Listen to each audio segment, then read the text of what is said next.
All right, great to be here.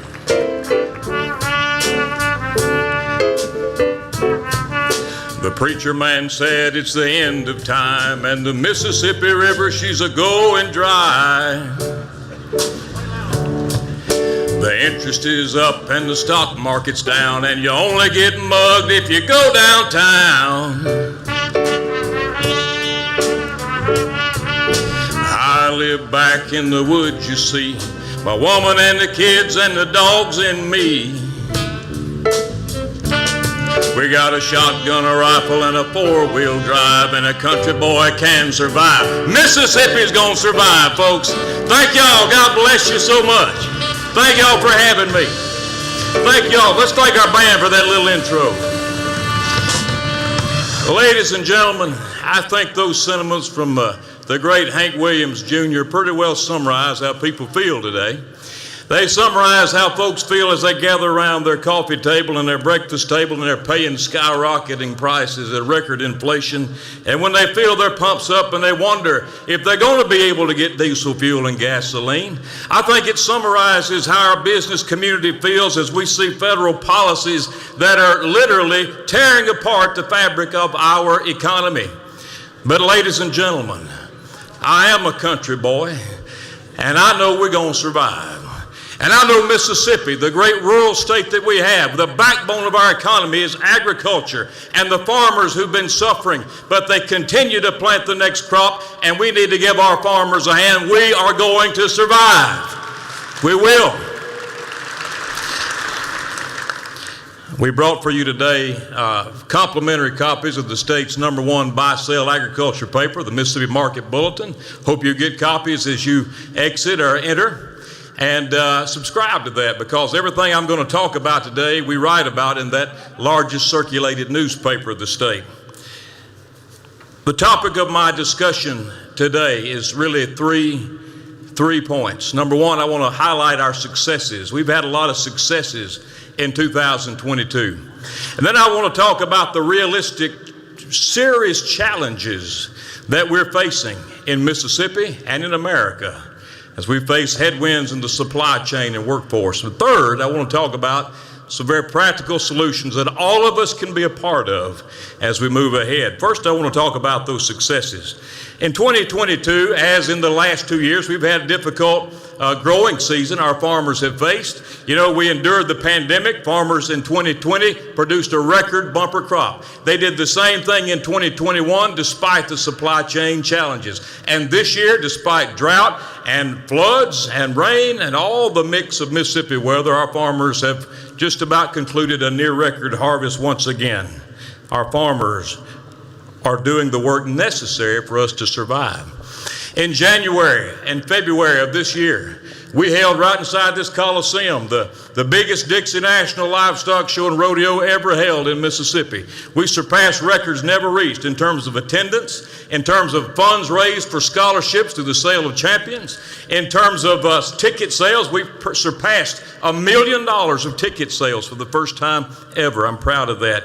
And we did it all on a fresh well water system that we completed in February. You got to have water to survive. The human body is 75% water. If you don't have good water, you can't survive. So we drilled our own well, and it's operating today. Maybe they're making coffee with it this morning. The Ag and Forestry Museum is back to in-person events. We won a small Festival of the Year award for our Pickle Fest. We've opened several new local meat processing facilities because we got to have meat, and our farmers deserve that option, and so do our consumers who want local meat. We hosted the first Southern United States International Trade Timber Mission right here at the Trade Mart, and resulting in millions of dollars of timber sales. We have seen and overseen a renewed interest in local farmers markets, and we helped open 6 new ones, bringing the total to nearly 100 across the state today. Earlier this month, we held the safest state fair attended by over 500,000 Mississippians. Can we thank our law enforcement today? Thank you to the governor, the Highway Patrol, the Capitol Police, JPD, Hinds County, State Fire Marshal, everybody who was a part of that. And then, as we see the Mississippi River is going dry, Another unique success is we're shipping Mississippi grain across rail. The former elevator in the Greenwood has been licensed. We issued a new license to new owners in July, and they've shipped 8 million bushels across rail that couldn't be shipped on the river. You know, to be successful in any arena, you've got to be honest about the problems that you face. You've got to be realistic about it, and then you've got to take action to address those problems. I'll give you 2 examples. The Fairgrounds water well system our team helped put in place is a perfect example of that. We had a water crisis before the most recent one in February of 21. When the water pipes busted, we were in the midst of the largest rodeo east of the Mississippi River. Couldn't even flush the commodes here in the Coliseum. I said we can never let that happen again. And we signed an emergency order, drilled our well, and that's a good example of making lemonade out of lemons. And then we were able to use that well system to support and to provide relief to people here in Jackson during the September water crisis.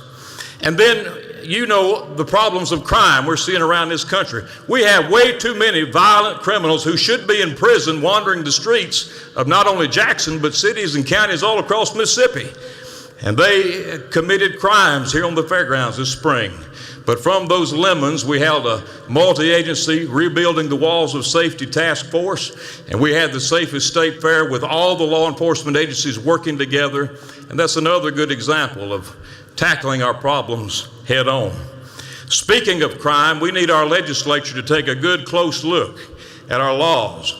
Most of our problems are not our laws, but they're the result of liberal judges applying lax laws, letting criminals run rampant for years. We've seen it here in Jackson, and we need to end that this year for the safety, for the law-abiding citizens of Mississippi. Those are some of our successes. We've got serious challenges. You know this. Anybody tried to buy a vehicle lately? I got a new Ford pickup truck out there. It took me 9 months to get it. Long enough to have a baby is how long it took to get my truck.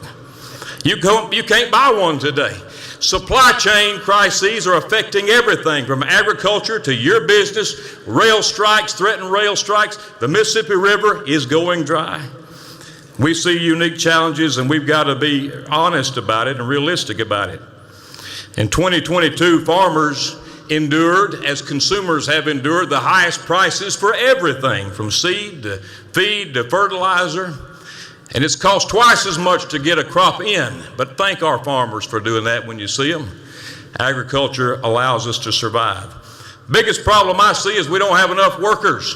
We didn't have enough before COVID, and after COVID, people went to the house, and we still don't have enough workers. And I'm just old-fashioned enough to believe in an honest day's work for an honest day's pay. And we need to teach our young people the critical importance of getting in the workforce and staying in the workforce. We have got to get that resolved. We've had record inflation. It is driving up costs for everybody, resulting in higher food costs. My mother, who never spends more than $100 at the grocery store, called me in a panic last week. She spent $131. She said it's never been this high. She had to put out $200 bills. And people are feeling that across the country. We see the same in business inputs. International conflict. The Ukraine crisis has put a stranglehold on 30% of the world's grain. As we head into the winter, Russia is pulling the strings, and we may well see a global grain interruption this year. And then the energy depletion. We've got a federal government that has dried up our resources.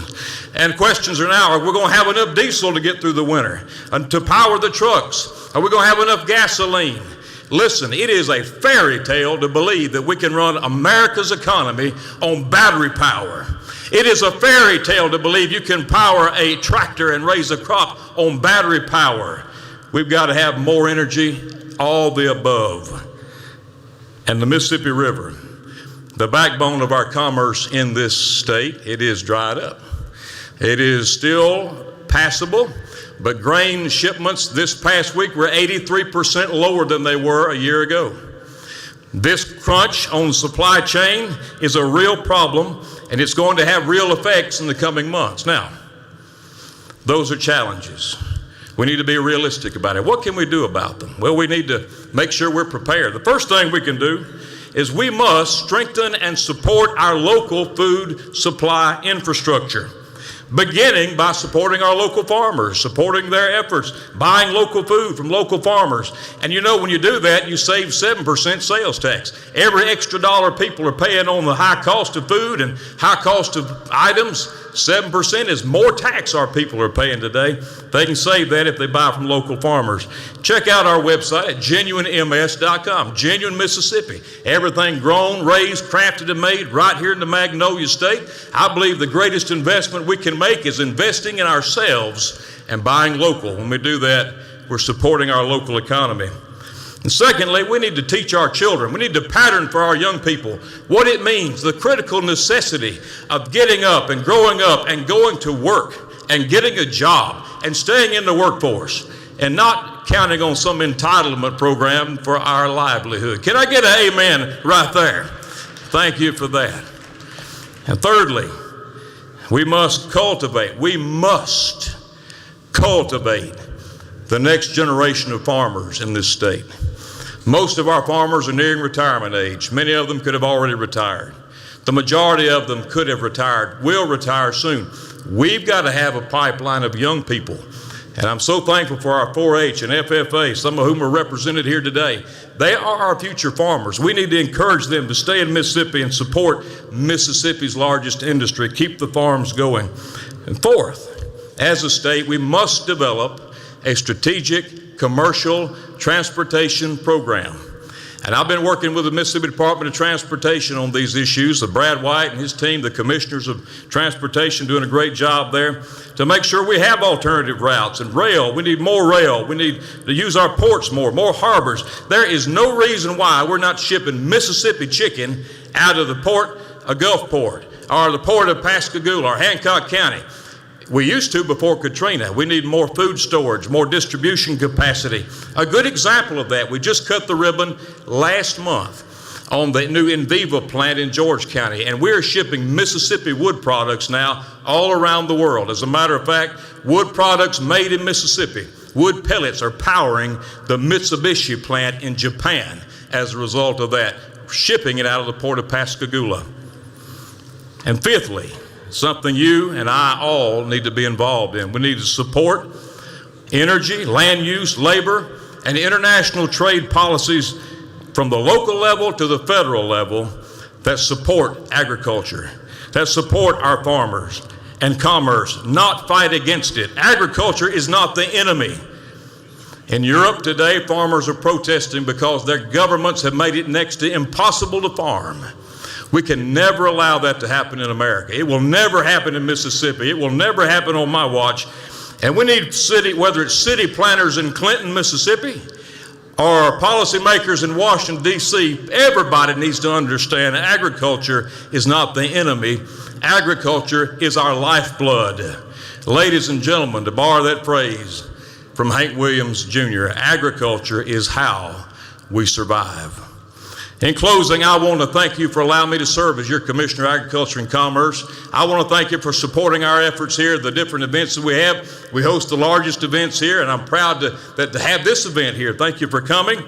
And I want to announce that it is my intention to seek another term, to serve in this role as your Commissioner of Agriculture and Commerce. With the challenges ahead, I feel compelled to stay the course as we navigate these difficult days. And I'm convinced, as I know you are, that a country boy can survive. And the state of Mississippi will not only survive, we will thrive no matter the challenges. Thank you. God bless you. Thank you all for coming out today.